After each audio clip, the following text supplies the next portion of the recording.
don't really understand, like, okay, so this is what happened. Prior to Justin Trudeau being prime minister, these debates during the election used to be organized by the private media companies themselves, right? So CTV might do one, Global might do one, Maclean's might do one. And basically every media company kind of like offers to organize them, and then they see which leaders agree to show up to them.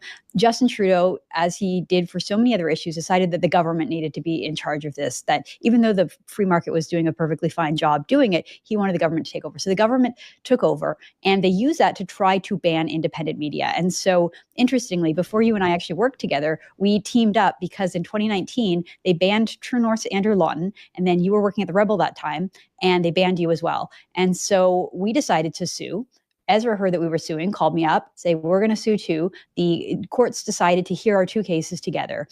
And so we went to Toronto. We had our case heard before a federal judge the day of the debates, right? And it was happening on a Monday. We were in court that day, and the judge, a federal judge, ruled in our favor and said the government cannot prevent citizen journalists from asking questions of their leader. So we got that court order. We used that to get Andrew Lawton into the debate, to get you into the debate. In 2021, they actually let True North in, so we didn't have to sue. Rebel was not allowed in. They sued again. They got in. And so this time around, the Debates Commission just didn't even bother trying to block us. They saw the writing on the wall, that the courts, the judges, as much as I often disagree with what happens in courts in Canada, this time they got it right. They made the right decision, saying in a free society, Canada's still a free society, it's still a democracy, we do have freedom of the press, these are journalists, you must let them in.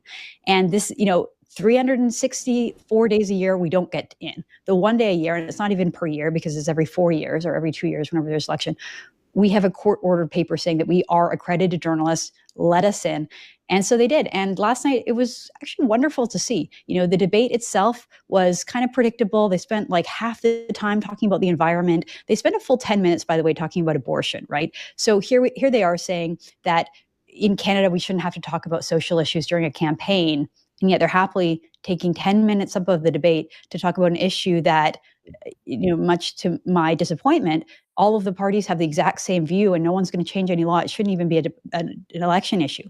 But anyway, there were a lot of independent reporters. There were a lot of independent journalists there, not just from the Rebel, True North, and Juno News. There were a couple of other ones, French language ones, groups on the left that I hadn't heard of before, and they were actually the best questions. The questions that the legacy media were asking were literally the same things that were covered in the debate. They were just asking the questions again for some reason, whereas the independent media brought new ideas, fresh energy, a different perspective.